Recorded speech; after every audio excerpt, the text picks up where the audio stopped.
How many gallons? This is 25,000 gallons, about 110 tons. Wow. Yeah. And we were talking earlier, and you were telling me this is the third time. This is, third pond in the same location. Right. Every time it gets bigger and bigger. Right. Are you going to build it again? And, hopefully not. All right. So people obviously who into koi would know who you are, and I tell you, it's really good coming down. Thanks for inviting Dylan and I. He's out of school for the day to come learn from his great uncle Raad.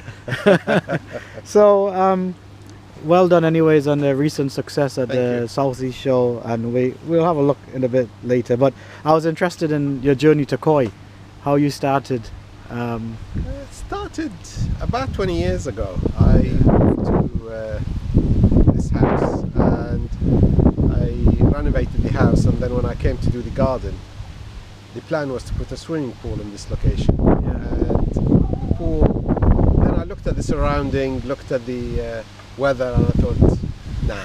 Not in this country. Not in this country. It's not going to work. So I thought, what shall I do? I thought, I know, I'll have a pond. Yeah. Never had a pond in my life, so I had a very small pond, liner, no bottom drains, just basic pond, with lilies and water garden stuff, and then went down to the local garden centre, bought a couple of fish. I didn't know what they were. Yeah. I spent 50 quid, and I thought that was outrageous. And I got hooked. I kept looking at them. Now I know one of them was a hiyatsuri. Yeah. And this is where the koi journey started. I started reading every book I can get my hand on, right. and getting all the information I can get. So I decided that pond wasn't good. Yeah. So in 2000, was it right here? Same spot? Same spot here. Okay.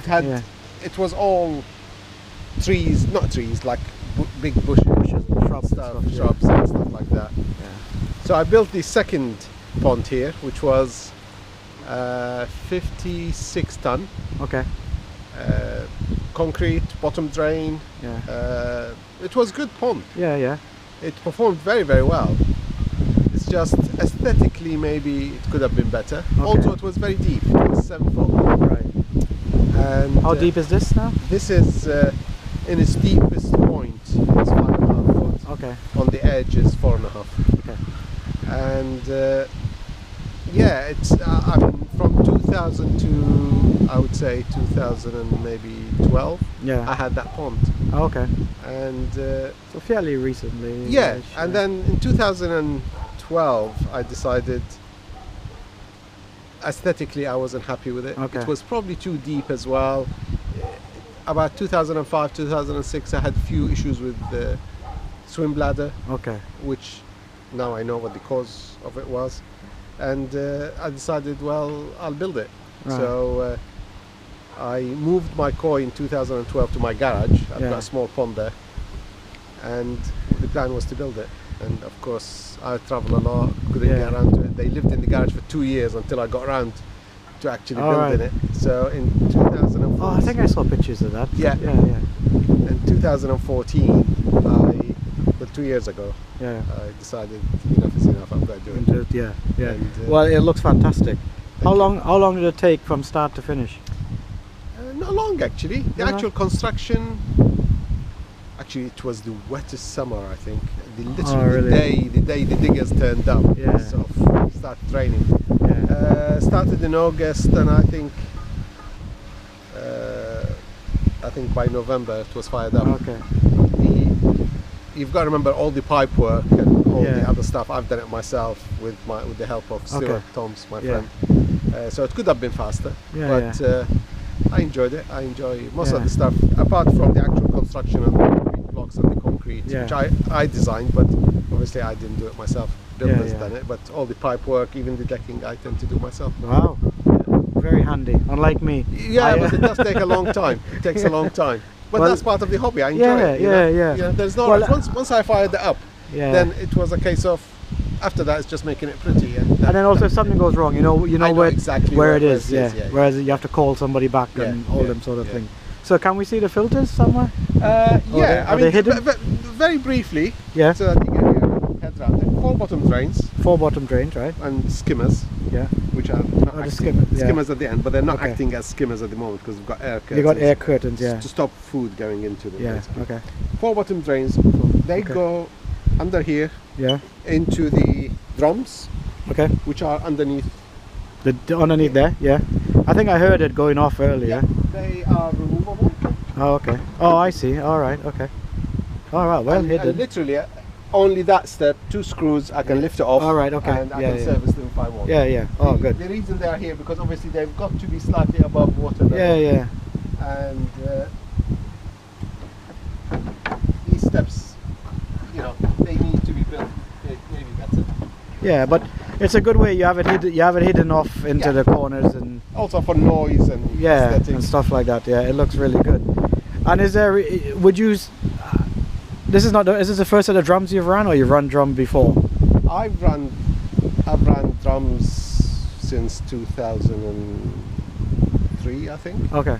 And would you go back to non-user? I'm not talking about a brand, but I'm talking about. No, drums are the best. Yeah. Especially, I mean, for years, for about 8 years, I was traveling 2 weeks on, 2 weeks off. Yeah, yeah. And I couldn't really run ponds without Yeah. drums. That's the same thing with me. I mean, like I told you, I travel. Yeah.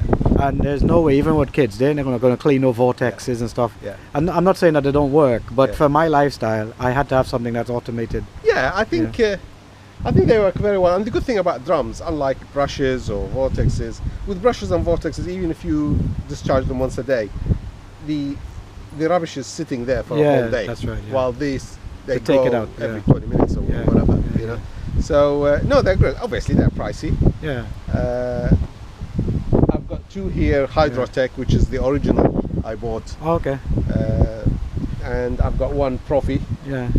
which I've got 2 bottom drains going into them. Yeah. In hindsight, I would have liked maybe each bottom drain to go in a separate drum, but that's just me. Yeah. So you come in a drum, and then from drum, what do you do? Go From to? the drum, they go underneath the decking here Okay. into 3 carbon drains. All right. Okay. Oh, I see. So that's all you run? Hmm? So three One, of these two, three. chambers, yeah. Okay. And each one of them is meter square by the depth of the pond, which is at that depth I would say about 1.3 meters. 1.3 meters. Okay. meters. Yeah. So there's a lot of calmness in here. It I looks would like say. it. I mean, I could see it now with the sunlight, and I would estimate. they're nice and mature up as well. I would estimate about 2,000 liters of calmness 2,000. in, Wow. in the 3 of them. Okay. So you go from drums to Caldas. What else? Drum to coldness, then they get pumped. These showers, which I've designed years ago. Oh wow. It's showers I designed for outdoor, if you like. Yes. Now. I've had these for, again, I can't remember, maybe 7 years, 8 years. Okay. And you're not turning over too fast. No, Okay. I've reduced the turnover in the last 2-3 months. Are you feeding heavy now? I'm feeding 1.8 kg a day. Okay. So fairly heavy. Yeah. Yeah. I find that if you turn over too fast, I think it's counterproductive a bit Right. because the contact time is not a lot.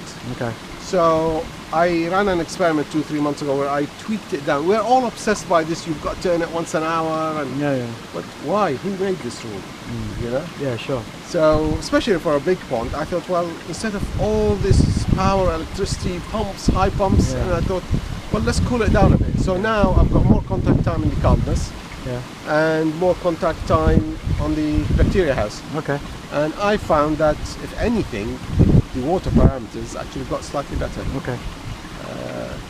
Very good. They're beasts as well. Yeah, I mean, each one of them actually holds a lot of bacteria house. Yeah. That, I worked out that each one has 3 tiers. oh. Okay. Each tier is the equivalent of a shower. Okay. Okay. So this is like 9 showers I've got here. Wow. And what I do in the winter, I just cover them. Oh, I just covered them. Just But in yeah. the summer, I found that if you cover them, you're actually trapping the nitrogen. I think so. You can probably smell it. Yes, I smell it in my pond as well, and I think here's the thing, and this is my feeling. I think this style of shower, and like what I have, the stainless steel, is the best one because it lets it breathe. Yes. It lets air go through it. There are a lot of new ones that are. I mean, as you can see, I've got holes everywhere. Yeah.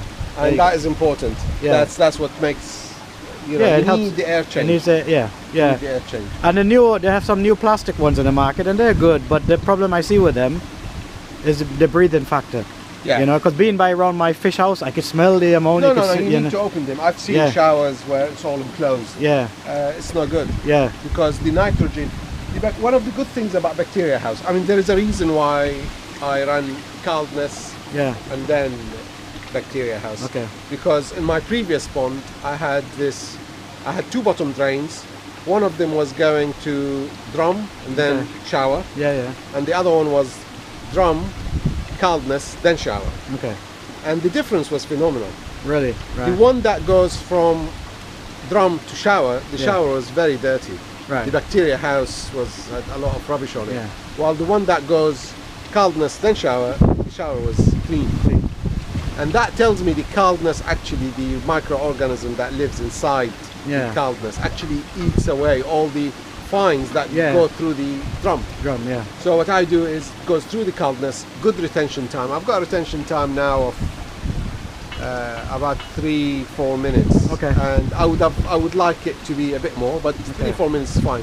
So by the time it comes here, it's actually the water is even cleaner. Because in my opinion, bacteria house is fantastic, but one of the drawback is it does trap the finer stuff, and that could be long term, could be an issue. Okay. The other point is bacteria house, in my opinion, is fantastic at getting rid of nitrate. Right. And it's good to place them here because then the coldness can produce nitrite. And then when it comes here, zap, it will zap. So by the time it goes back to the pond, it had the full treatment. Okay. So it goes from your shower, from your drum to the coldness here, and then back to the.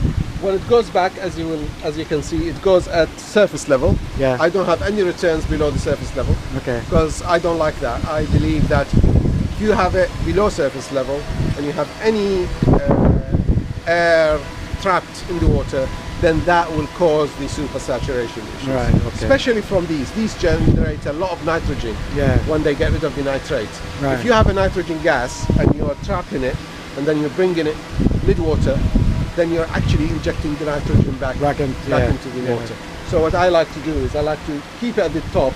It triples the surface and any gases then can escape. So for those of us who don't have that facility, the best way is just letting it fall directly. Let it fall, let it breathe, let it rest, basically. Again, in hindsight, maybe I would have liked, I've got 4 inches, maybe a bigger pipe, but again, if big pipe runs the issue of fish trying to swim through it. So, but it works, at the moment it works, there is no issue with gas supersaturation or anything like that. Just looking over my shoulder, I can see some things that I have, which is a dosing pump. I have a dosing pump there. That one I don't use. Okay.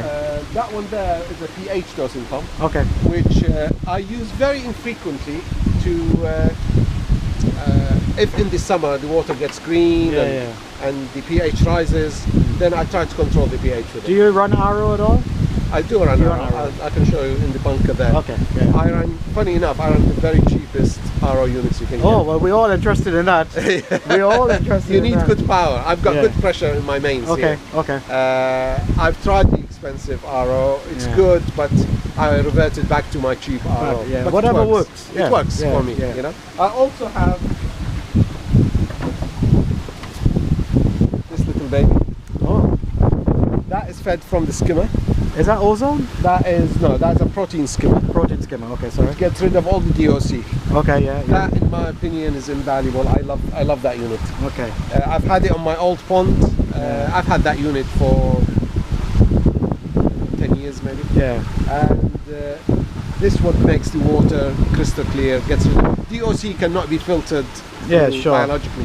So that deals with that side of things. Yeah, when I started the hobby, a lot of people was on some form of this sort of thing, and it's slowly phased out. But I do see the reason why. I mean, I don't have one. I've looked into one before, Yeah. and actually I bought one, used it for a bit, but I was new to the hobby, so I didn't know how it was meant to run. But I do think it's important because actually it aids your filtration. Oh yeah, massively. Yeah, I mean, it's getting rid of the DOC at source. Yeah. Otherwise, you'll have to wait for the DOC to disintegrate and then the filter. Well, this is getting rid of it, and also, especially now when I'm feeding heavily, slightly high protein diet, then this is brilliant. Yeah. And you can see the water that at the top. Yeah. You can see the color of it. Oh yes, yeah. It's very, very clear. Yeah. Is this a bought unit or you made it? No. That is actually a very good make, Sander. It's okay. German. Okay. It's Still around today? So it's still around. Yeah. It's just luckily for me, I bought the Hydrotech years ago. They were reasonably priced then, but now they're very pricey. Okay. I would love to have another one, but it's just too expensive, to be honest. Okay. There are cheaper versions. Yeah. But like everything else, This is the best. This is the best one. It's the best. So you come straight off your skimmer. Yeah, that's basically skimmer. Skimmer here. Goes in there, and you inject air in. Yeah, and then the stuff just. And then goes into the return. Yeah. Oh, okay. It goes through UV. The UV. Yeah. That's my UV I use, which is again one UV is doing the whole pond, to be honest. Wow. It's on. Sometimes I turn off. Sometimes it's on. But now is the growth season. I don't want to take any risks, so I leave it on so that I don't get green water or fluctuation or anything like that. Yeah. It helps keep the pH stable. Yeah. Oh, very good. There you go. I'll pass the camera to you. Okay. What's your head? There you go. It is fine. Is it dark down there or is it? Fairly dark. It's a bit wet actually. Don't be careful. Oh, here you go. Oh, that's enough like that. So we're underground now. Did you find any gold under here? Or any? No gold. Any ancient no relics? Wow. So is that your? That's called Merlin. RO. Okay, Merlin. Merlin. Yeah. I think last time I looked, they were about 350 quid or 300 quid or whatever. Yeah. I've got 4, but quite honestly, Yeah. I'm just using 2 now. Okay. 4 would give me 10% a day water change. Okay. Probably too excessive. So Yeah. when I first started the pond, I was firing them all up. Yeah. I don't know. I've got only 2 going at 5%, and I'm finding the water parameters are perfect. Right. So what's your water parameters without arrow? very hard. TDS of 500 plus. Yeah. pH 8.2, 8.3. Okay. Very, very hard. So it's like what I used to have before arrow. My water's 8.2, TDS about 350, 400. And now this is my second year into arrow, and like I said to somebody else, I noticed the change, not instantly but slowly. The fish looks better, the brighter, much better, the feed better. Yeah, I mean, I'm sure we'll talk about it later, but there is a reason for that. Okay. And I sussed it out years ago, and this is what Yeah. years ago I bought one of them as an experiment, and Yeah. I found it works for me. Yeah. Yeah. Wow, it's a privilege to see this. This is the It's a bit of a mess, but I'm not the tidiest person on earth. I'm that gives me hope. I'm more result orientated than. Oh, very good. Very good. All right. Well, this is sometimes when you see discussions on RO and stuff like that, people are pro and against, as if RO is the issue here. RO is not the issue. The issue is the water, pH, and more importantly, it's ammonia. right. My journey with RO started, I think, 2002 maybe. Okay. On my first trip to Japan, 2000, I noticed something. I noticed that the fish in Japan look amazing at the breeders. But then when you come back to the UK and you look at them, and you think They look tired. they don't look good. Yeah. You know, they look tired. The skin starts falling apart. They don't grow for a start. So I asked the question, and I was given the usual answer: oh, mystique. The breeders know something through generations. It's a big secret. Yeah. We will never find out. Yeah. I didn't buy that. I thought that's Yeah. that's ridiculous. So the next year, I took a sample of the water from Japan, brought back to the UK, analysed it, and it was soft, and there's no big secret. Yeah. So I thought, right, soft water, so I need Japanese water. And I started looking into how do I knew nothing about RO or water, so I started looking into it and realised that's actually RO. They use it in marine all the time. Yes, that's right. Yeah. The challenge was to get RO big enough to do a pond, as opposed to little ROs you have in aquariums, you know. Yeah. And I came across these ROs, the Merlin's RO. They're not expensive, so I gave it a try, and presto, no mystique, no secrets. Suddenly my fish started growing. Yeah. Suddenly the skin looked good on them, and cracked it. Cracked it, yeah. But of course the issue after that is, then it was why. Right. Why soft water is good for koi? Why hard water is not good? Especially a lot of textbooks tell you hard water is good because constant pH. You know? There's no pH fluctuation.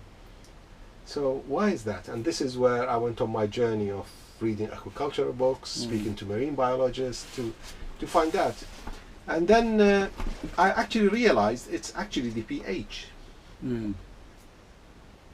And that led me to another thing. Why is the low pH is better for fish than high pH? And then I found that's actually not the pH, the ammonia. Ammonia is directly linked to the welfare of the koi, and more importantly, growth. Yes. The lower it is, by low I mean it's got to be really low. Yeah. As in 0.01. Yeah. 0.001, you know. And then I started looking into it, why, and then now we all know that low pH is more NH4, less NH3, and all that. So that was the missing link in the why we're doing it.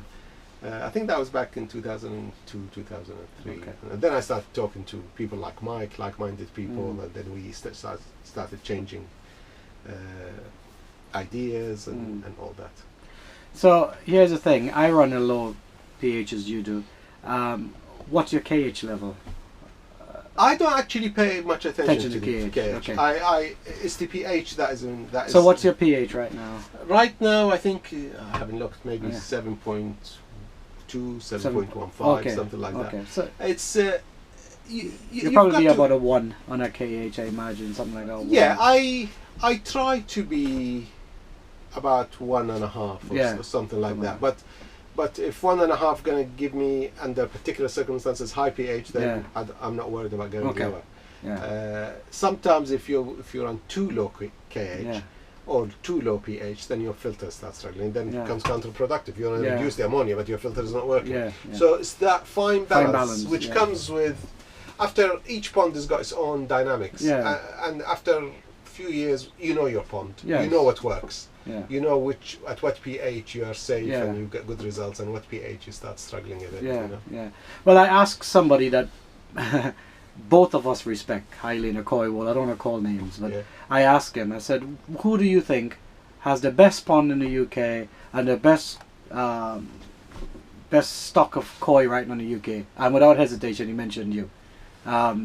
Which I know you wouldn't say about yourself, but that's okay. I'm saying it about you. We've all come to know you from the show. A little bit of a mystery. Who's Raad? You know, I make fun in the forum. I call you my uncle. We are related somewhere, way down. You'll have Caribbean roots in you, I'm sure. But seeing what you've done on this with your fish on the show scene, when you show up, all of us guys who show fall below par of what you have. Not just what you buy, but the quality of what you bring, how they look. Like we were talking earlier when we were having some coffee, it's more so than big fish. It's more than having a 90 cm fish. It's having a fish with a full package, the skin, the luster, the pattern, the body. How do you see it when you choose a koi? What made you buy that fish? I think in general with koi, whether it's filters or the koi themselves, I think you've got to learn yourself. by all means, listen to the experts, Yeah. but don't take their word as gospel. You've got to learn yourself, Yeah. you know, and you learn from your own experiences. If after a few years you buy coin, they don't actually perform well, you've Yeah. got to ask yourself, is it the pond? Is it the koi itself to start with? To buy good quality koi, you've got to trust your judgment. Okay. Personally, I wouldn't buy any koi that hasn't got the quality. I don't care if it's going to get to over a meter. Okay. It's got to have, that's my starting point. So what quality are we talking about? Skin quality. Yeah. So you'll go skin first as your... Skin first. Okay. Yeah. And another thing which more serious hobbyists think, no, you should discard this pattern. I think pattern is very important. In fact, when you're looking at a pond and they're deep down, you're not going to see the quality. No. You're going to look at the pattern, really. Yeah. You know, pattern, skin quality, and then obviously to win GC in anything, you've got to have the whole package. Yeah. You can't have one without the other. But in general, skin quality, pattern, and obviously size. But I'm not that obsessed by getting 90 cm plus koi. Because nowadays most koi do really, if you keep them well, they will get to 80 plus. Yeah. And to be honest, at the show scene in the UK at least, if you get it to 80 plus, you're in the game. Yeah. You know, you're in the running. Yeah. So, provided the body shape is right, it's not just the size. It's not good having a 90 cm if the body is not good. Sure. You know? Yeah. You've got to have right body, but ultimately quality. Quality comes first, and then I would say pattern and body. Okay. Are you into bloodlines and figuring out which bloodline this is from? In another way of like, okay, I buy from breeder X because I like. No. Okay. Because every breeder, and this is something the hobbyists really should move away from. A lot of people think. I don't want to name breeders, but just because a particular breeder won that show, that means every koi at that breeder are good, and they go and buy koi just because, you know, it has their brand name. Yeah. I will name one breeder, for example, Dainichi. I think Dainichi, a lot of the koi get imported in the UK from Dainichi are probably second rate. His second rate. So people haven't seen the best of Dainichi. Yeah. But you have to go to Japan and you have to go see it. Yeah. You know, same with Sakai, Momotaro, Matsue. You know, all the other breeders. You know, it's the fish at the end of the day. Yeah. It's not the breeder. Obviously, the big breeders they spawn a lot of parents. Yeah. So they're gonna. It's a game of numbers. Plus the big breeders, they've got a lot to choose from. They play with bloodline, but I don't actually. You know, I've got my particular breeders I buy from simply because of my relationship with them. Yeah. And I trust. I trust them. I'm lucky enough that they'll give you the time, and they give me the time, and they're happy to supply me with the stuff I want. But you can't say this particular breeder, all his koi are good, and sure, you know, that you can't do that. Yeah, I fell into that trap in the early days, and now having been to Japan, just the once, I'm hoping to go if I can in the next couple of weeks. But having been there and seen how much rubbish fish there is, and actually even the stuff that's slightly good, still not good enough. Yeah. And it does take something to get hold of the good stuff, which you can afford, you know. And that's the thing. The prices are getting crazy. I think this is a tricky one. I mean, a lot of people in the UK, they think if you go to Japan with bag full of money, you come back with GC. It doesn't work like this. Sure. Admittedly, the UK scene has changed. Years ago, all the GC winners were like bought as GCs. Bought were big and brought back to the UK, and a few months later they win GC. Now we're growing our own GCs, all of us, you know. There's still, I'm not knocking people who do bring big koi, you know, we all get different things. I personally, if I don't show ever again, it doesn't bother me, to be honest, because I still buy the same koi. Because I like koi. I didn't show for years, and I think the first time I went to a show, 2009 maybe. All right, okay. You know? And simply because a lot of people were nagging me saying you've got to show, and if the truth be known, back then I went to the show, you know, because to keep them quiet. But now I like show. Yeah. But I buy the same koi regardless. Yeah, because it's your passion. I mean, we were talking outside. Hopefully, it picked up the wind and interfered it. But we were talking about your first pond. Yeah. And how you bought the Surrey. Yeah. 50 quid. Yeah. Now, if we can get a fish for 50 quid. 2 for 50 quid. And we thought that was expensive. Now, what do we pay? Well, we wouldn't say, but you know. But the journey is about the fish itself and how you and the friends you make and all those parts of it. Now, I remember. This is no joke. I did my research. I'm trying to be a good journalist here now. But I remember years ago, I got my hand on the first Sanke brochure of their parents. I'm new to koi, you know. I buy fish from the garden centre. Some might argue I still buy there, but I don't. And in there's a Raad Sanke. Yeah. Is that anything to do with you? Or is that that's my koi. That's your koi? Yeah. Wow. What happened is I had a Sanke there, and Raad Hassan of Sakai Fish Farm approached me about breeding from it. Okay. And I said, yeah, sure. So for a few years, he was breeding from it, and I was getting a couple of Nisai from it. Yeah. You know, is it still around? Are they still using it? No. Last year, it didn't lay any eggs anymore, so they stopped breeding from it. Yeah. But you've obviously tweaked things over the years. Yeah, you learn and you tweak. Yeah. And in general, going back to koi, in general, I only buy Nisai or at most Sanzai. Koi. I don't actually buy a bigger koi. Okay, now let's just say because I learned from you, and we all learn from Raad. Everybody learns. I don't know. But let's just say I am prone to the odd. I know, but okay, I'm moving house. I'm going to build a pond. Yeah. I'm looking to build an 8,000 gallon pond. Yeah. Right. Your experience is worth a lot, and there'll be people who wanted to build. You've just built this pond, not sort of 4 years ago. 2 years ago. Yeah.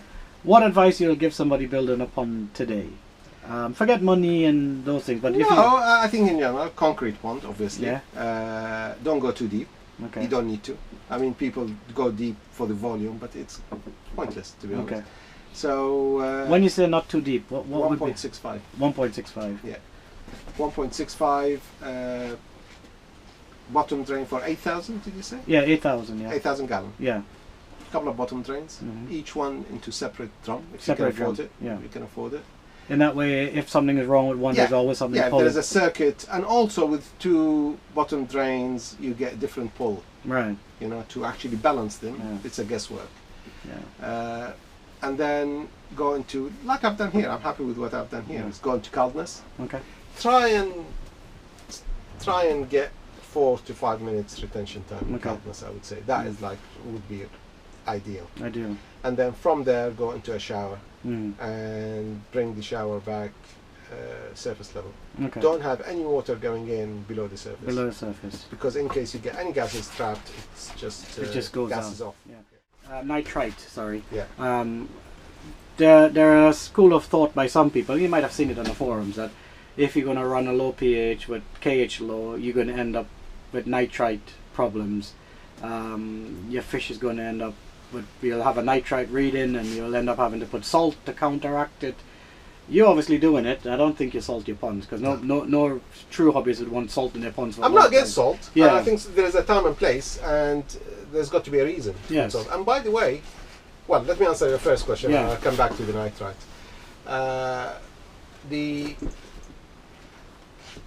The nitrite will only be an issue if my understanding and my reading is that if you go with a pH lower than 7. Right, okay.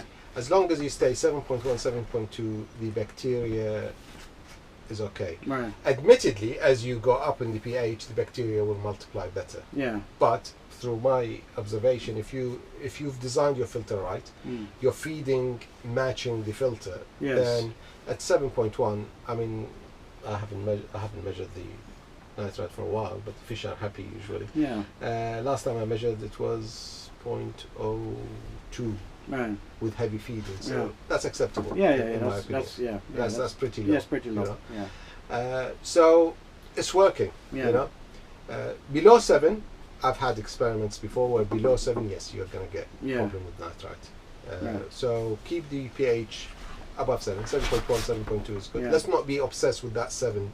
And remember, electronic gadgetry sometimes are wrong. Yes. Sometimes your probe tells you 7.1, but how do you know it's 7.1? It could be 6.8, it could be 7.5. Yeah. You know, so you've got to keep an eye on that. Yeah, you got to keep. Yeah. Regarding the nitrite itself, my observation is when there is nitrite, nitrite in smaller doses doesn't affect growth, but it affects growth indirectly in the sense that they lose their appetite. Yes, that's what I mean. And if they don't eat as much, obviously they're not going to grow. Yeah. And you'll find sometimes they sulk, sometimes even they sit at the bottom, but they still go and eat. Yeah. You know. Yeah. Combating nitrite is actually easy. Okay. As a short-term salt, but actually you don't need it. I was having somebody at the southeast, and I've got on my laptop actually. That reminds me, I forgot to send him the formula. You even at the size of my pond, you know, there is a formula that with a particular number of nitrite, how much salt you need. Okay. And most of the time, especially on an average size pond, is like half a kg or even 300 gram or something like that. You just need the chloride to outnumber the nitrite by 10 to 1. Right, okay. And the chloride in salt is 60%, so you work it out. So you don't need much at all then? No, not at all. Not that will affect the koi itself. No. So why would you recommend a shallower, I mean you mentioned when we were talking outside that you had some swim bladder issues with your... In my previous pond, in earlier years, yes, and at the time I didn't know what it was and nobody knew what it was. But I was running aerated bottom drain at 2.1 meters, 7 foot deep. Yeah. I had, I think the some of the pumps had holes and were sucking air and stuff like that. And this is when I started speaking to a lot of aquaculture people, and they sort of directed me in that line. And I started looking into it, and once I switched the air off and changed some things, it was fine. It was fine, yeah. I couldn't cure the ones that already were down. It's very difficult to cure swim bladder issues. Yeah. But it's very, very important to sort of take care of it. I remember years ago you and I talking, I don't know if you remember this, you had a fish with swim bladder issue. That did cure. That is the only fish I know that remember cured, that conversation? Yes. It's a 3-step which came second in 2010, the national. It's a lovely koi. It's one of the ones I really like actually. It was more of a I don't know, luck than judgment, to be honest. Okay. It was down with a swim bladder for a whole year. Right. It was sitting at the bottom for a whole year when I was contemplating what do I do with it now. It's one of my favorite, but it's sitting there. And it was in my garage. And then there was a period of time when I decided to use ozone. I can't remember why. I think there was a lot of DOC and all this. So I dabble with ozone on and off. I've dabbled with ozone over the years. You know, I think ozone is great, but if you use it right, use it so that there is absolutely no residue going into the pond at all. And not many people do that. Yeah, sure. You know, a lot of people just let the ozone go. But anyway, and it's not, if you use it in huge amounts, it's not good on the skin because it oxidizes the skin. So you've got to be a bit careful. Anyway, I was using ozone in the garage because I had a large number of koi. I was feeding. There was a lot of DOC. I thought, oh, I know ozone. So I had the ozone running like 3 hours every night, middle of the night. I can't remember, 2 to 5 o'clock or something. Using it at night is better because there is lack of oxygen in the pond anyway. So you're actually. And then after a few weeks, all of a sudden I was looking at them because I never look at that koi because it's like you crossed it off in your mind. Yeah, exactly. And then suddenly I was thinking, hang on a minute, it's actually swimming. Yeah. And started eating. You know, I can only say it was the ozone, but it could be something. It could be something else. Yeah, but it just coincided with me. Running that month, I was using. Like, we're not saying it's a cure, but it's just. I remember the comment. It's cure. It could be. It could be sterilize the water. It could be. It's one on its way to heal, and that helped. So here I am at Raad's. Nice sunny day, and have a look. I can tell you one thing, Raad. Your water tastes good. Excellent. It tastes. You could bottle this and sell it. Bath springs water. Look at the state. Look, I'm soaked. One shower. And he's laughing too. I don't know, I think he planned it secretly. Yeah.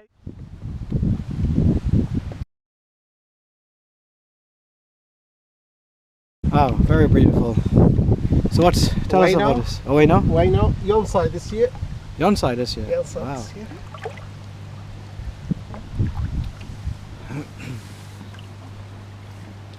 Inside this autumn, shall I say? Okay. It's just about 80. 80, yeah. Yeah. Give or take. So how long have you had this? I had it from Nisai. From Nisai, okay. Yeah, it's done very well last year. It was bought it, I think it was 58 Nisai, but last year it was amazing. Yes. It was 75 Sansai. Right. It looks amazing now. I can't imagine it looking more amazing than it is now. I think it's got still another 2-3 centimeter, I'm hoping, before Right. the winter. Okay. So this is going to be a huge koi. It look, yeah, for its age. Yes. This koi is all about the sumi, whether Yes. the sumi will consolidate.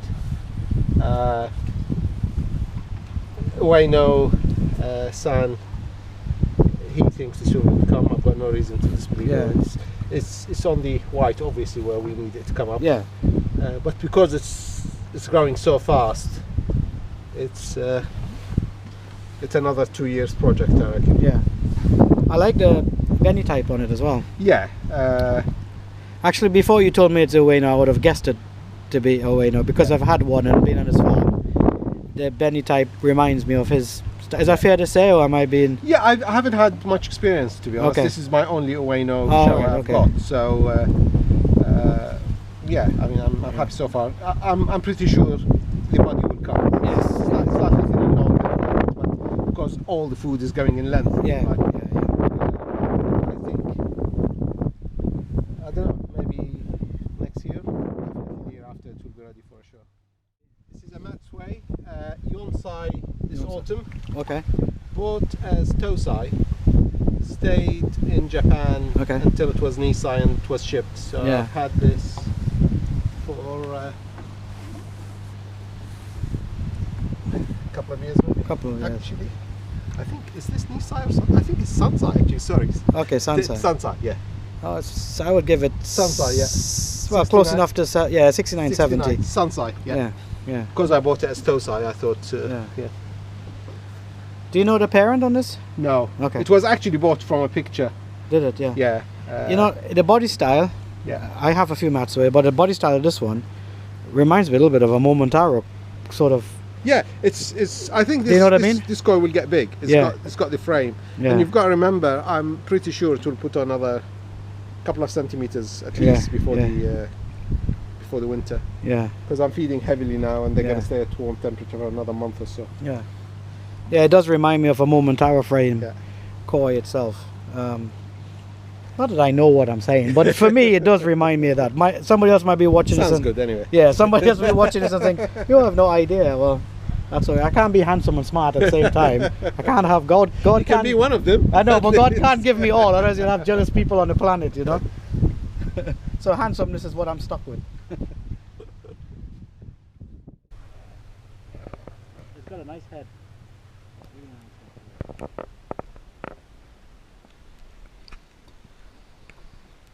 So you left it there to grow on for a bit? No, actually, when I bought it, it was not shipping time. Oh, I see. Okay. So okay. it stayed. I think they've already put it in the mud pond or something.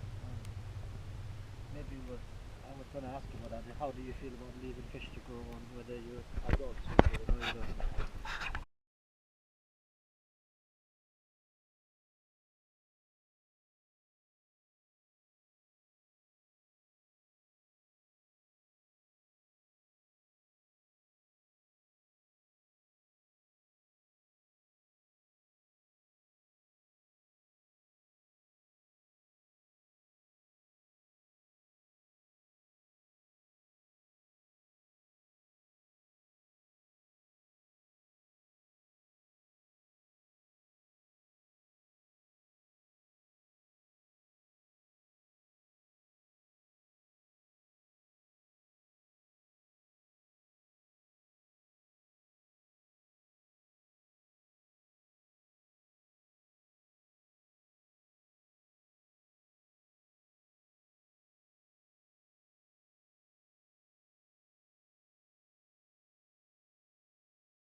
This is Raad bloodline. Oh, your own My bloodline. own bloodline, Sakai.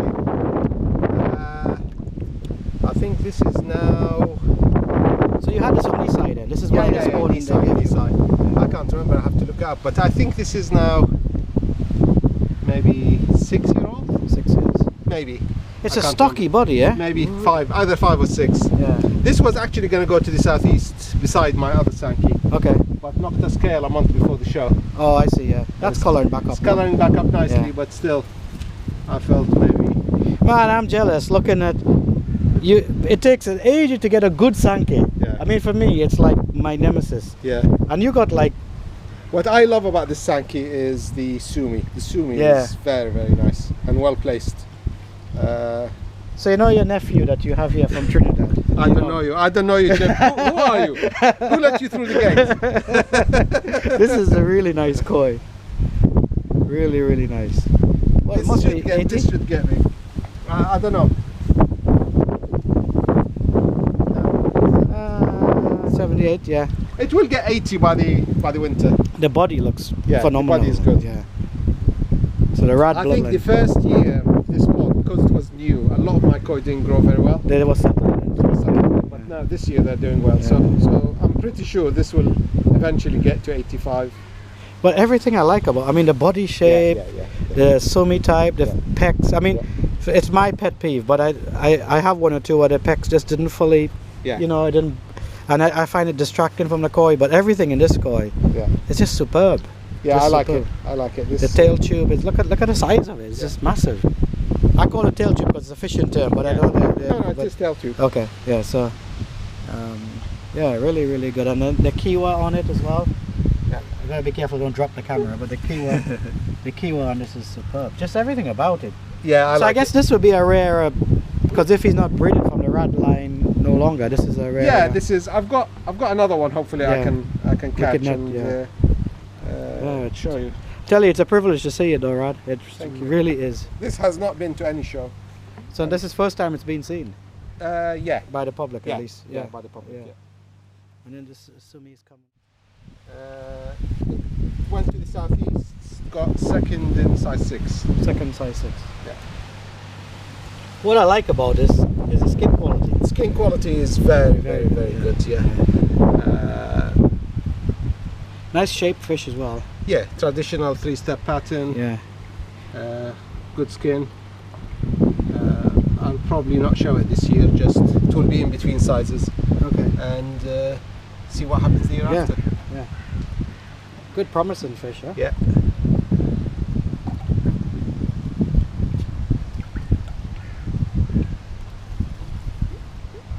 73. Yeah. That's beautiful. Let me get my on one.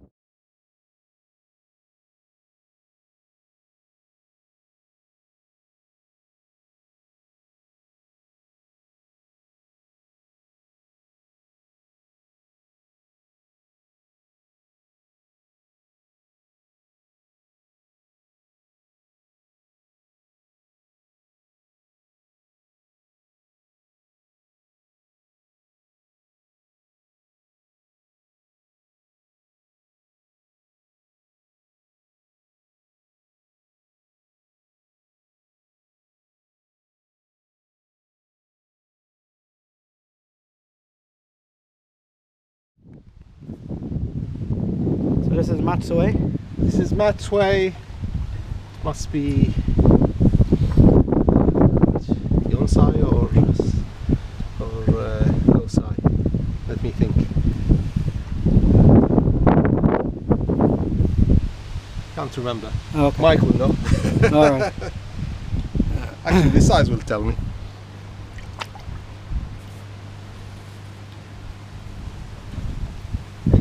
Yeah, just 81. over. I say 81. 81, that must be Gosai. Gosai. Possibly. It is. Don't know. I think it's Gosai. Okay. Could be Yonsai. Can't remember. So when did you get this? I got this one. It was Nisai. So it's been with you since Nisai. It's been with me Yeah. since Nisai. Yes. You bought it from Pitcher or the farm? I bought this from. I wasn't in Japan. Oh, okay. I bought it from a picture. Yeah. All right. Yeah. When Mike was there, he was watching harvest, and Oh, okay. it wasn't actually that expensive. This corn. Right. So But it's turned out really good. It's turned out really good. Yeah. It's got big frame, what Yes. I like about it. You can see it getting, I mean, it's still shallow, Yeah. it's still, you know, imposing, so you can see it moving up the ranks.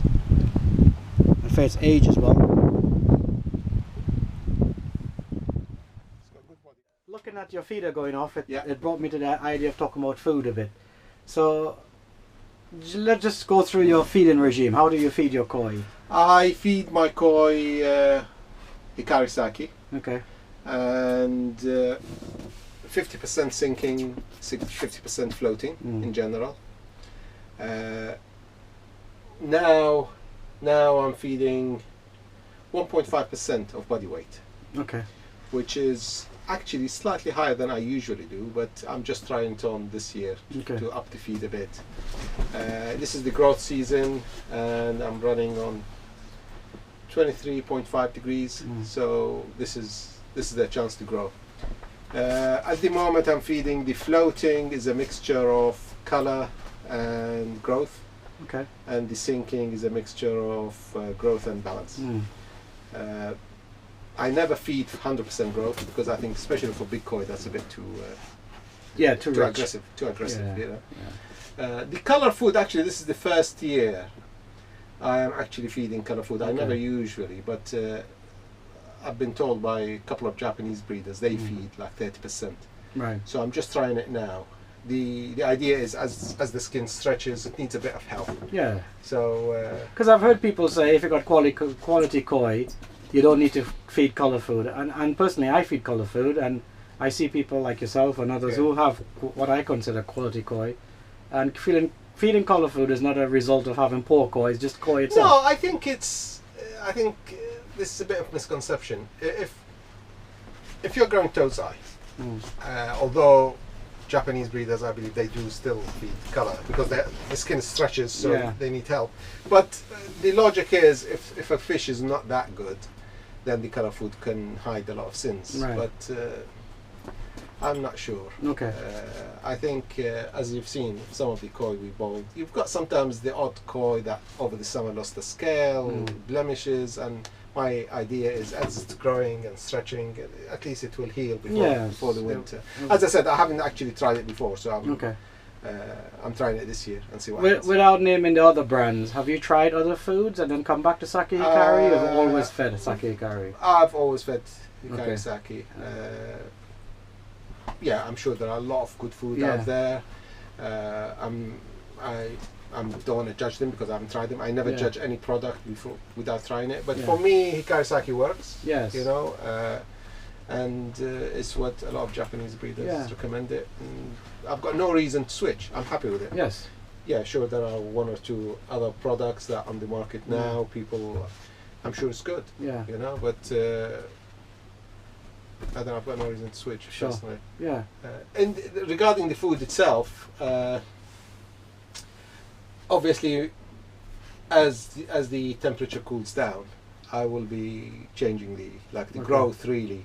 As soon as I hit 22, 21, you know, I'll stop the growth altogether, food, and I switch to multi-season, that kind of thing. How cool would you cool your water down to? What's the lowest temperature you would run? The lowest I go is about 11. I found in previous years if I go lower, it doesn't actually harm the fish. Yeah. But when we fire up again in the spring, it actually harms the pond. The pond takes a long time to recover if you go down to 8 or something like that. So at 11, I find that the pond and the bacteria and the filter is still active. So when I kickstart it again, the pond is ready to go. Right. For a variety of reasons. Obviously, regarding overfeeding or underfeeding, you've got to look at the koi. Like I look at them regularly and decide, is it too much? The reason I'm feeding a bit more now, this year, is because for about a month of September, because of the Southeast show, I was cutting down on food, and that was the growth season. And if anything, I came back from the show, I looked at the koi and I thought some of them look a bit skinny. Yeah. So they could do with a bit more. Feeding, so I don't know, maybe in a couple of weeks I'll look again and I think, well, actually I could back off a bit. Yeah. Sinking food, I've been using sinking food for years, actually. Yeah, I remember you were one of the first to talk to me about it. They were doing special shipments for me. And that's before, for the people listening to this, that's before anybody else was talking about sinking food. You and I, well, you had the conversation with me about sinking food, and that was the first I heard about, before it became in vogue. Yeah, well, the thing is, Hikari had done a couple of shipments for me, but then through other dealers, they realized that there is a market, so they started. Sinking food makes sense, because it's more natural way of eating. Yes, it is denser, so you can't just, if you are feeding, say, 30 seconds ago at the feeder with floating, you can't just put sinking and keep it at 30 seconds, you're feeding more. A lot of Japanese breeders feed sinking, in fact, almost all of them feed sinking. Some breeders told me that they don't like big koi feeding floating because they're gulping air all the time. It's not natural for them. I mix the two is to spread them, basically. I find that some koi will only eat sinking. They're a bit shy, they don't like going to the surface, and with time they start not growing. So you need sinking food to make them eat. And there is other reason I mix. If in the middle of summer your water clarity is not good, at least the floating gives you an idea of what's happening. Because usually, from my experience, the sinking goes first. They gets eaten first, and then they go to the surface. So that's my idea behind it.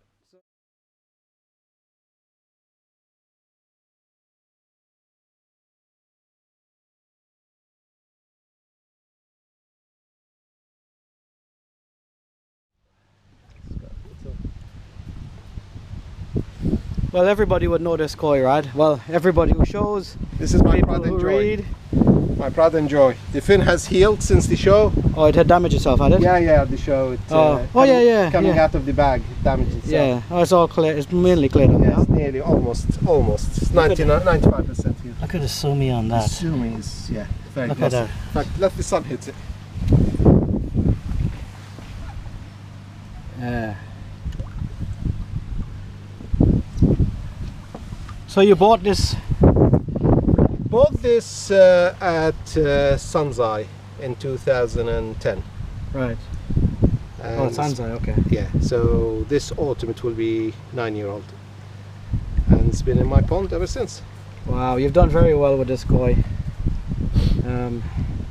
It's got everything you want in a Sanke. Yeah, I think a lot of people written it off the first few years because the Benny is not soft and all that, but this is a living It's held its quality. It's not about soft and hard, it's about quality. Yeah. Kiwa, sumi type I body. think, I mean, the pattern is fantastic. The body is good, but what makes this koi special is the sumi. It's the quality and the placement. It's absolutely fantastic. It's the kind of koi that you don't know if you will ever own anything like it again. That's for sure. Yeah, it's got a bit of mucus at the moment. Yeah, it's maybe after the show, the warm water. Yeah. Well, it's a privilege to see this, Raad, I tell you. Because I didn't make the show myself because of work, but it's a privilege just to see this koi in the flesh again. And to just be one-on-one with it, in this sort of environment. Yeah, I mean, at 9-year-old, but look at the depth of Benny here. Yeah, but shows you sometimes we get rid of koi too early. Yeah. I mean, look at the Kiwa here. Yeah. Smarizuma. Yeah. And in a way, the sumi is not finished. I'm pretty sure the sumi will come up here and will carry on here. Yeah. But what makes the sumi special is there is no stray sumi. Yes. The Benny is all very clean. Yeah. And wherever there is sumi, it's in the right place, and there is it's confined to that area. Confined and very refined. Yeah. Yes, very good.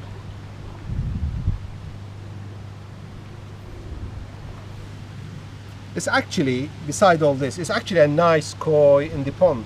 It swims gracefully, it feeds nicely, You get some koi that darts around and I know exactly what you mean. And they're difficult. Yeah. But this one has been no trouble from day one. Yeah, the fin is healed. It's just got a little bit at the end, which I'm sure another couple of days. Yeah, it will heal up. Yeah, I mean, we really shouldn't be messing with her, but it's a privilege just you're here now. So I mean, there's mucus here a bit, but that will That will all be all right.